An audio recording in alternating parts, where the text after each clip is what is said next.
பேரவைத் தலைவர்களே, நீங்க உட்காருங்க. நேற்று நான் பேசும்போது சில அமைச்சர்கள் குறுக்கிட்டு பேசினாங்க, அதற்கு நீங்க அனுமதி கொடுத்தீங்க.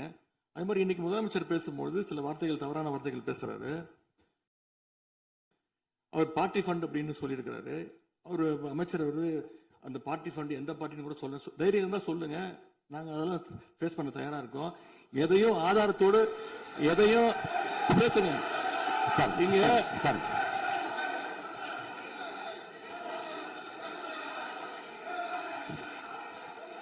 அது மாதிரி பேரவைத் தலைவர் அவர்களே, நேற்று நான் பேசி முடிஞ்சோடனே நீங்க அவை முடிஞ்சிருச்சுன்னு சொல்லிட்டீங்க. நாங்கெல்லாம் வீட்டுக்கு போயிட்டோம். வீட்டுக்கு போய் டிவி போட்டு பார்த்தா அங்க இன்னொரு அமைச்சர் இன்னும் பதில் சொல்லிட்டே இருந்திருக்கிறாரு. அதற்கெல்லாம் நாங்க இப்ப என்ன பதில் இது, என்ன மரபு இது? நீங்க இப்ப பேசிக்கிட்டே இருப்பீங்களா? நாங்க அதை பார்த்துக்கிட்டே இருக்கணுமா? அதே மாதிரி இன்னைக்கு முதலமைச்சர் அவர்கள் பேசும்போது நாங்களும் அமைதியா கேட்டுட்டு தான் இருந்தோம். ஆனா சில கருத்துக்கள் அவர் பேசும்போது அதை நாங்க அனுமதிக்க முடியாது. ஆதாரத்தோடு ஏதாவது பேசணும்னா, குற்றச்சாட்டுகள் சொல்லும் போது ஆதாரத்தோடு சொன்னீங்கன்னா அதை நாங்க ப்ரூவ் பண்றதுக்கு தயாராக இருக்கு. மாண்புமிகு உறுப்பினர் அவர்கள் இருங்க. நேற்று மாண்புமிகு எதிர்க்கட்சி தலைவர்கள் பேசியதும் மாண்புமிகு பொதுப்பணித் தலைவர்கள் பேசியதும் ஆதாரம் இல்லாமல் பேசக்கூடாது என்று நான் சொன்னேன். ஆய்வு செய்து நீக்கப்பட வேண்டியது நீக்கும் என்று சொன்னேன். இப்போது மாண்புமிகு முதல்வர் அவர்கள் பேசி முடிக்கட்டும். நீங்கள் கூறிய கருத்துப்படி அதில் ஆதாரங்கள் இல்லாத குறிப்பாக இருந்தால் அதை நீக்குவதற்குரிய உரிமை எனக்கு இருக்கிறது. ஆய்வு செய்து நான் நடவடிக்கை எடுப்பேன். இப்போது மாண்புமிகு முதலமைச்சர் அவர்கள் பேசலாம். இந்த டாஸ்மாக் மாதிரியே பல டிபார்ட்மெண்ட்லயும், மறுபடியும் சொல்றேன், கட்சி நிதின்ற பேர்ல அடிச்ச கொள்ளைய ஒன்னா கவர்மெண்டோட கஜானாக்குள்ளேயே கொண்டு சேர்த்துக்கிட்டே இருக்கிறாங்க. இப்பவும் சொல்றேன், மக்கள் பணத்துல இருந்து ஒரு பைசா கூட தொடமாட்டோம், தொடவும் விடமாட்டோம், தொட்டா விடமாட்டோம், இதுக்கு முன்னாடி தொட்டவங்களையும் விடமாட்டோம்.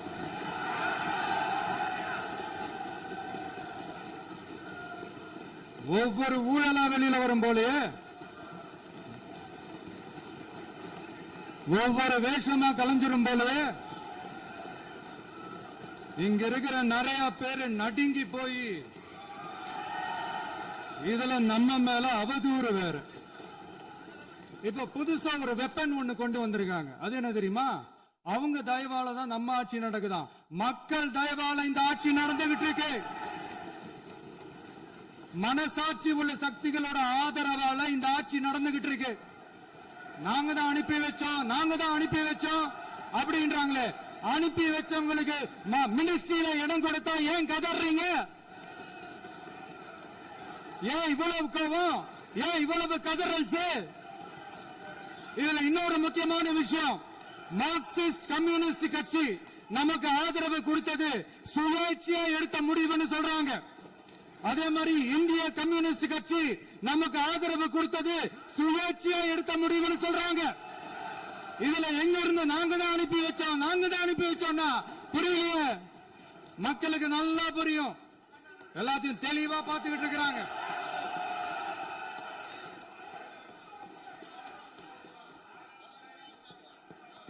முதலமைச்சர் கண்டினியூ பண்ணலாம். முதலமைச்சர்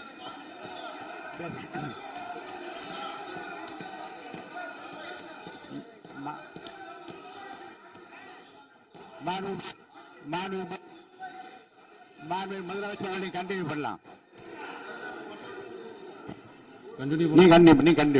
நீங்க கண்டினியூ பண்ணலாம்.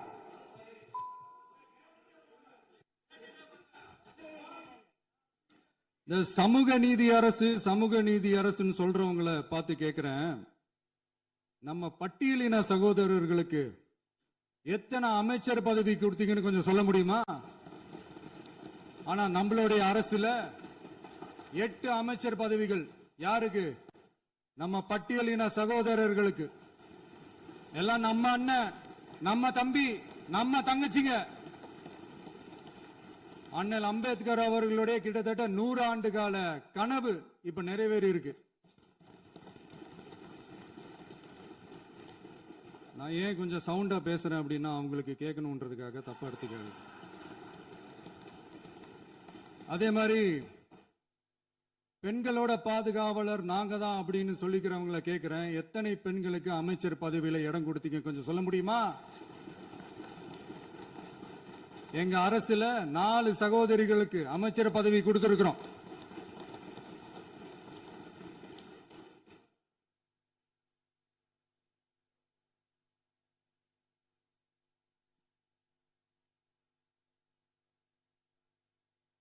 அதனால மக்களால் நிராகரிக்கப்பட்டு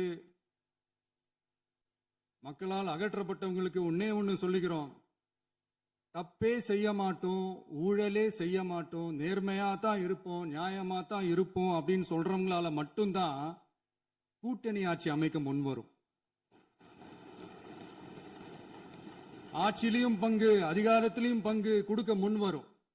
ஊழல்லையே ஊறி போனவங்களால இந்த கூட்டணி ஆட்சியோ, ஆட்சியிலையும் பங்கோ, அதிகாரத்திலையும் பங்கு கொடுக்க முன்வராது. மெஜாரிட்டி இருந்தாலும் தரமாட்டாங்க, மெஜாரிட்டி இல்லைனாலும் தரமாட்டாங்க. கேட்டா ரெடிமேடா ஒரு பதில் ஒண்ணு வச்சிருப்பாங்க, கூட்டணி ஆட்சியை மக்கள் விரும்ப மாட்டாங்கன்னு. அதே மக்கள் தான் இப்ப அவங்கள பார்த்து சிரிக்கிறாங்க. நான் பதவியேற்ற அன்னைக்கு கொஞ்சம் டைம் அவகாசம் கேட்டேன்.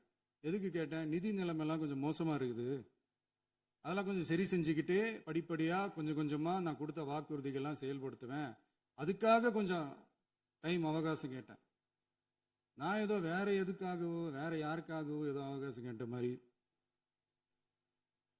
அடுத்து இங்க சபையில இல்லாதவங்களை பத்தி பேச வேண்டாம்னு நினைக்கிறேன்.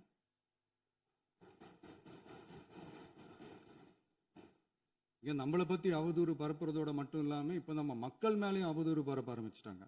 மக்கள் நமக்கு ஓட்டு போட்டது தப்பான், குடும்பம் குடும்பமா நமக்கு ஆதரிச்சது தப்பான். இது இப்ப இல்ல, நான் சொல்றது எம்ஜிஆர் அவர்கள் காலத்திலிருந்தே. அப்பவே அவர் ஜெயிச்சப்போ அதே மக்களை தப்பு தப்பா பேசுறது. மக்கள் என்ன பண்ணிட்டாங்க, எம்ஜிஆர் என்ன பண்ணிட்டாரு, எம்ஜிஆர் என்ன இது பண்ணிட்டாரு. 50 வருஷமா ஒரே டெக்னிக்கா.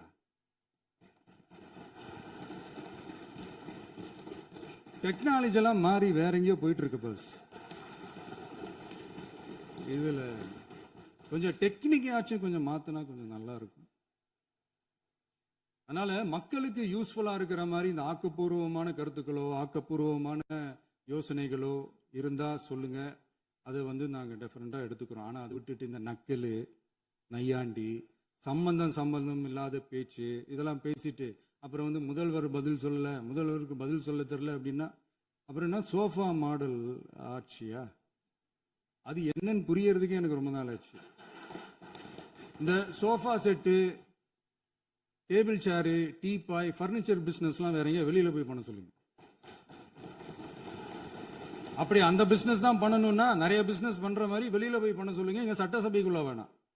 அதனால ஆக்கப்பூர்வமான கருத்துக்கள் இருந்தா சொல்லுங்க, டெஃபினட்டா அது சரியா இருந்தா நாங்க ஏத்துக்கிறோம்.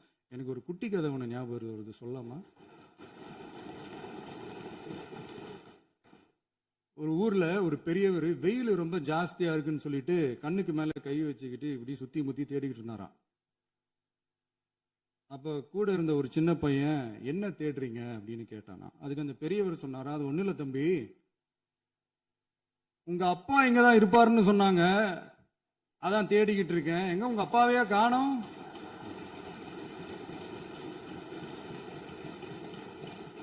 இல்ல அந்த எங்களுக்கும் நக்கலா நையாண்டியா சம்பந்தம் இல்லாத குட்டி கதை இதெல்லாம் எங்களுக்கும் பேச தெரியும். அந்த கதையில பெரியவர் அப்படி சொன்னாராம், தப்பா எடுத்துக்காதீங்க. அந்த கதையில பெரியவர் அப்படி கேட்டாராம். அதனால யாரும் இங்க டென்ஷன் ஆக வேணாம். அதனால இன்னொரு இந்த என்னுடைய உரையை முடிக்கிறதுக்கு முன்னாடி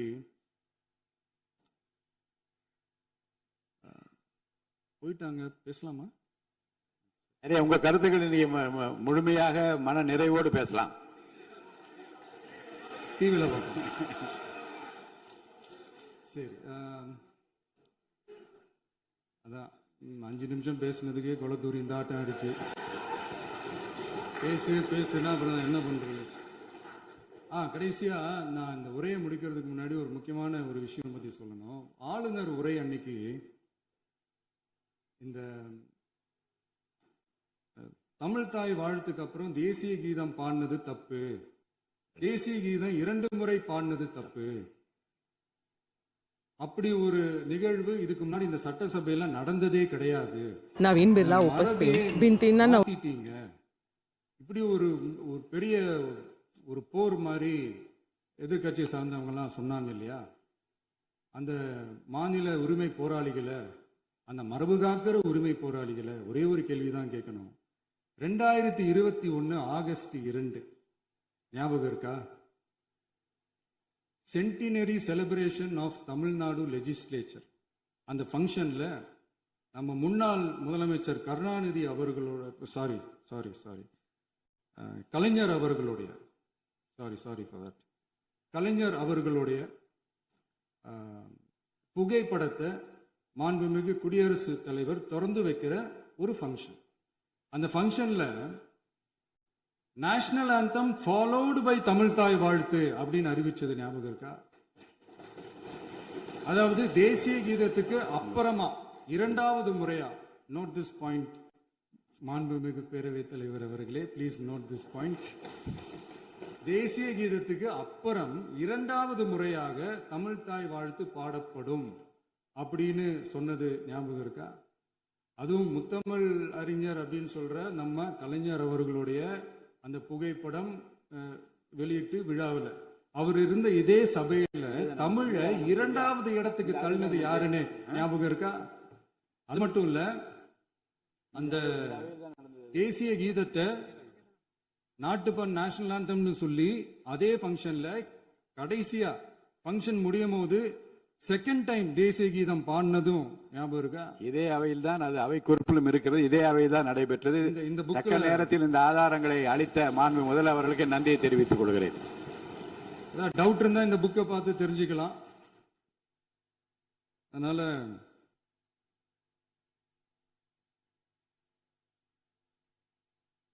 இதெல்லாம் கேட்டா என்ன சொல்லுவாங்கன்னா, அது ஜனாதிபதி கலந்துகிட்ட ஃபங்க்ஷன், அதெல்லாம் அப்படிதான், அதெல்லாம் கண்டுக்க கூடாது அப்படின்னு சொல்லுவாங்க.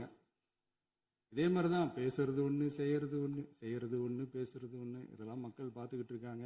எலெக்ஷனுக்கு முன்னாடி தான் அப்படி செஞ்சுக்கிட்டு இருந்தாங்க. இப்போ எலெக்ஷனுக்கு அப்புறம் அதே தான் செய்யறாங்க.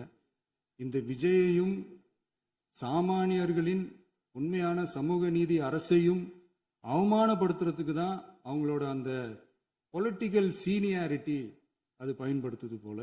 சரி, செய்யட்டும், நல்லா செய்யட்டும். இப்போ ஆனாலும் நம்மளுடைய மாநில உரிமை, மொழி உரிமை, உத்தமபுத்திரர் போல வேஷம் போடுற எதிர்கட்சிக்கு ஒன்றை மட்டும் ஆணித்தரமாக சொல்றோம். உங்களை மாதிரி தமிழ்னு சொல்லிக்கிட்டு, மொழி, பண்பாடு, கலாச்சாரம்னு சொல்லிக்கிட்டு ரெட்டை வேஷம் போடுறவங்க நாங்க கிடையாது. உலகெங்கும் வாழும் என் தமிழ் சொந்தங்களுக்கு நம்முடைய உத்தரவாதம் தமிழ் தான் எங்க உயிர் நாடி அப்படின்றத மறக்க மாட்டோம். இப்பவும் சொல்றோம், மாநில உரிமையில எப்பவும் உறுதியா இருப்போம். அதே சமயத்துல அரசியல் வேற, ஒன்றிய மாநில அரசுகளுக்கு இடையே இருக்கிற நிர்வாக அணுகுமுறை வேற. இதுல நாங்க ரொம்ப தெளிவா இருக்கிறோம். அதனால எங்களுக்கு பாடம் எடுக்கிறதா நினைச்சுக்கிட்டு உங்க வேஷத்தை நீங்களே கொஞ்சம் கொஞ்சமா கலைச்சிக்கிட்டே வர்றீங்க, மறந்துடாதீங்க. அப்புறம் நேத்து எதிர்கட்சி தலைவர், மாண்புமிகு எதிர்கட்சி தலைவர் பேசும்போது நிறைய பேசினாங்க. அதுல ஒண்ணு மட்டும், அரசு சொல்றதா நினைச்சுக்கிட்டு நம்மளை இன்டைரக்டா ஈவில் அப்படின்ற அந்த வார்த்தையை யூஸ் பண்ணாங்க. எனக்கு ஒண்ணுதான் சொல்லணும்னு தோணுது. ஈவில்ஸ்னு டெவில்ஸ் பேசக்கூடாது.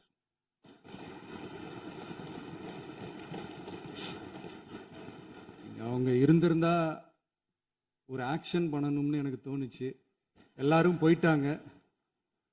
பர்மிஷன் பண்ணலாமா? இப்பவும் பண்ணலாம், ஒன்றும் தப்பு இல்லை. சொல்லட்டுமா?